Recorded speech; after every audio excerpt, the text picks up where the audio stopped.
EKWEREMADU, a former Nigerian deputy Senate president with his wife, alongside their Doctor OBINNA ABATA, were found guilty of violating the Modern Slavery Act.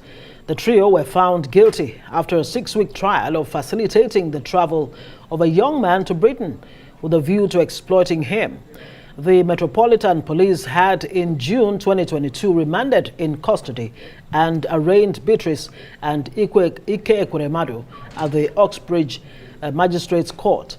Meanwhile, the Judge Justice Jeremy Johnson will pass a sentence at a later date. Arise correspondent Lakpe Olarionye has a background. It's been a long 6 weeks for the family. That is, of course, Mr. IKE EKWEREMADU, his wife Beatrice, and this third person, what the British courts are describing as a medical middleman who essentially facilitated this organ trafficking, the facilitation of a young boy from Nigeria to the UK for his organ to be harvested. He is Doctor OBINNA ABATA and is said to be a family friend to the EKWEREMADUs.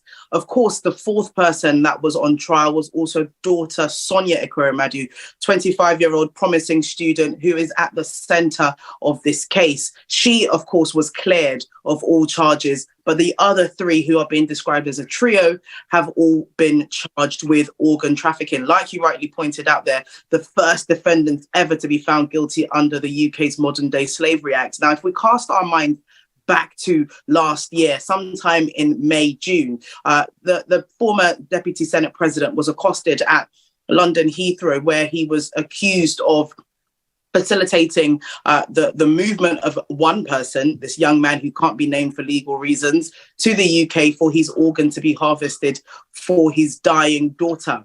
Of course, his wife was said to be an accomplice, and they were both arraigned at the time. Since then, his wife Beatrice has been on bail, and of course, Mr. IKE EKWEREMADU stayed in detention. Now, it's been a very tumultuous case for the family, considering the technicalities of it. Modern Day Slavery Act is a very recent act in the UK, and of course, this is why they're the first people to be detained. Based on legal kind of history and legal acts in the UK, anything to do with Modern Day Slavery Act or human trafficking per se can face anything up to 14 years imprisonment.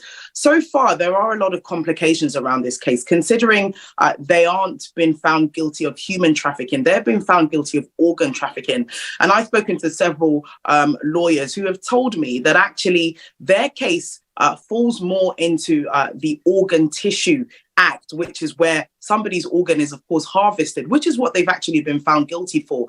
That sentencing could be far different. They could face anywhere from 12 months to 3 years. And of course, we know that Mr. EKWEREMADU has spent nearly a year in detention, but we won't know the exact sentence until the 5th of May. But whichever way it goes, it will be something quite lengthy.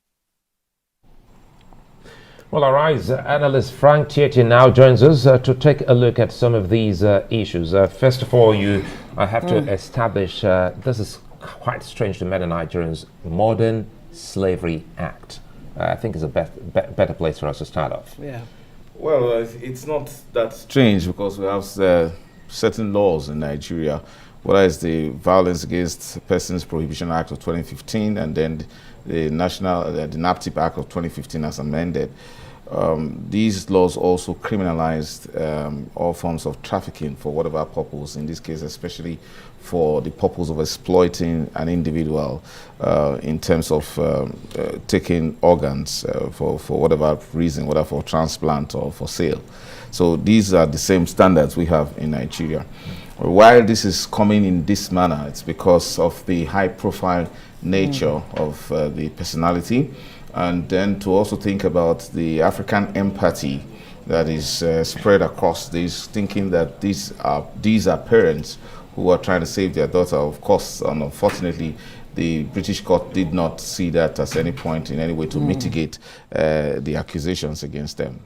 Yeah, and the young man in question actually claims that he did not know why he was taken to Britain in the first place.